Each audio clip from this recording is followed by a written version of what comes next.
Hey guys, how's it going? So I'm coming at you with a little repair that I've got to get done today. This is a carburetor for a little 3.5 horse Briggs and Stratton engine, and the part that attaches to the engine, the manifold section, has broken off. I was getting things cleaned up around the shop a long time ago, and I dropped this engine, and it snapped the carburetor off. So that's no good. We gotta get that fixed. It's been sitting around for long enough. This engine is not in use, but it's just a really nice little 3.5 horse Briggs engine that I've had sitting around for a while, and I want to try to keep it in good running order in case I ever need a little engine for a water pump or something like that. So we're going to try to get this fixed today. We're going to fire up the old TIG, and we'll get these things cleaned up here. Maybe try to put a groove in where we need to weld, and we'll see if we can't get this fixed, so stay with me. Okay guys, so we got these parts cleaned up here pretty well. Polished them up, hit them with the wire wheel first, and then got them all polished up. And I've got a little bit of a bevel on these two pieces here to give me some, because we're going to have to grind this flat, because this is our sealing surface for the carburetor. But we do have a fair bit of surface area that we can get a good weld on all the way around, so that will be good. The only problem I'm seeing here is that once I get this tacked here, this piece, it obviously bent before it completely snapped off, so it's kind of sitting a little high there. So we're going to have to put a pretty good tack, maybe a little bit of a weld here, and then we'll try to see if we can't get this clamped down and pulled back to where it needs to, or maybe if I can get this piece bent back flat before we try to make our repair. We'll see. This being cast aluminum, I don't know what we're going to run into. Could be kind of crappy. I have done cast aluminum repair before. It was actually on my grinder here where this casing had cracked. This portion here had cracked from the gearbox casing all the way around.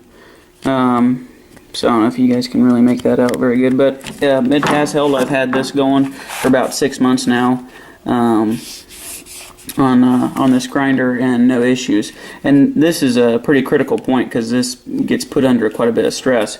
So if we can get a weld half that good on this, this is just a carburetor. It's not going to be put under nearly the kind of stress that grinder is going to be put on. So we should be good. I think we can make this happen. So stay with me, and we'll keep it going. Okay guys, so we've got a couple of tacks on there. They don't look awesome. It is really porous. Once you light up on it, it starts to bubble up pretty bad. But once you get some filler rod in there, it seems to kind of clean it up a little bit. So get that puddle started and put a dab in there, and it seems to be okay. So we've got a couple tacks on there.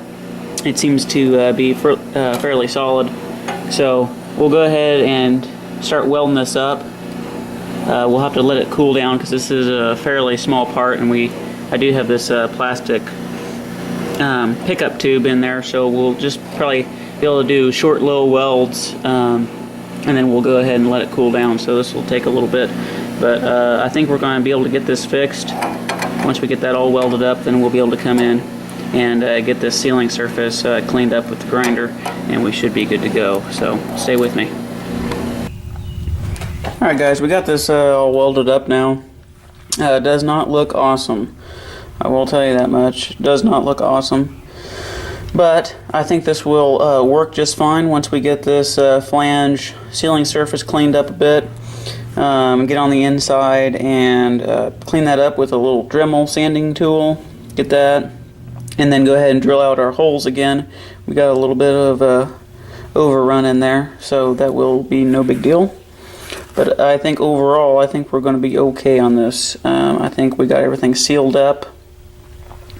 I don't specifically see anything that jumps out at me. So I think we got it good enough to where we will have a usable carburetor again. So we'll get this done, and then we'll get it put back on the engine and give it a test run. So stay with me. Alright guys, so we got it all cleaned up, and I think we're ready to go ahead and reassemble, and we'll give it a shot. You can see how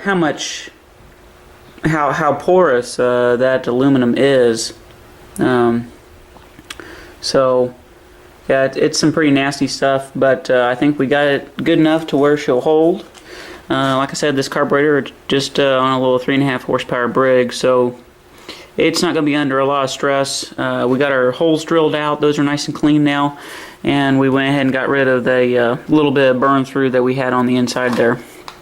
Gave it a little bit of a port job, so it's probably a 4-horse now that I think. But this is good. I think we'll be good to go from here on. We'll get it reassembled and we'll give it a test run. Okay guys, so we got the carb on there, and let's go ahead and give it a shot.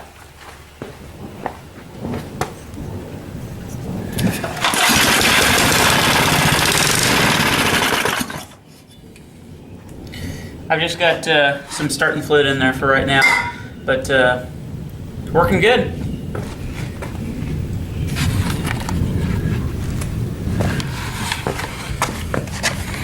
So you can see that we got her all fixed up. She ain't pretty, but she's going to work just fine. And since this is just a standby motor for a future project or anything that might need a little engine on it, this will work for now. So I'm pretty happy with that. The Lincoln TIG welder is doing me pretty good. I use it not very often, but when I do, it sure comes in dang handy. So thanks a lot for watching, and we'll see you in the next video.